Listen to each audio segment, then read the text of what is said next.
bir rəhmət vasitəyi cənnət eyləsin. Amin ya Rəbbə.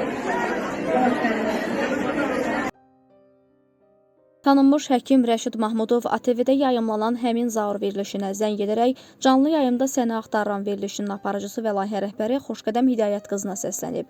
Rəşid Mahmudov Xoşqədəm Hidayət qızının anasının vəfatı ilə bağlı başsağlığı verib və onun yenidən efirə qayıtmasını istəyib.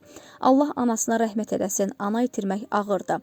Amma verilişi sevənlər və gözləyənlər var. Mən dünən özü ilə də görüşəndə dedim, indi də sənin efirin vasitəsilə səslənirəm. Xoşqədəm xanım, sənin tamaşaçıların səni gözləyir. Xahiş edirəm efirə qayıt. Verilişi dayandırmaq olmaz.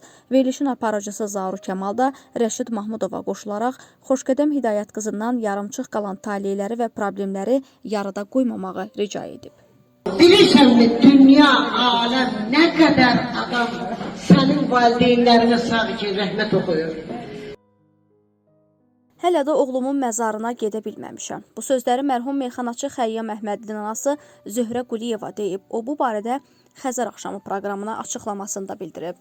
Zöhrə Quliyeva ayaqlarında ağrılar olduğunu, bu səbəbdən gəzə bilmədiyini deyib. O, Xəyyam kimi oğlu itirdiyi üçün dərin kədər hissi keçirdiyini vurğulayıb. O, anasından tez ayrıldı, çox tez ayrıldı. Hələ 47 yaşı belə tamam olmamışdı. Xatırladaq ki, meyxanaçı ötən ilin dekabrında uzun sürən xəstəlikdən sonra vəfat edib. Oyanım. Nəyə oyanmışam? Oyanmışam ki, evimizə su axır. Alçıpandan su axır. Əslində rəng məsələsi məzhəblərə görə hissiyə bölünür. Mən ilahiyyatçı dindar deyiləm, qapanmış bir xanımam, özümü belə təqdim edirəm. 29 yaşında hicaba keçdim, indi 42 yaşım var və hələ ki bunu daşıya bilirəm. Sənət adamıyam, belə camiyədə bu addımı atmaq hər adamın işi deyil. Bu sözləri axşamazı açıqlamasında müğənni Xuraman Şuşalı deyib, sənətçi rəngli və qaşlı hicablarını tənqid edənlərə cavab verib. Məni müzakirə edən mən qədər bu addımı ata bilən olmalıdır. İslam tənqidi, müzakirəni sevmir.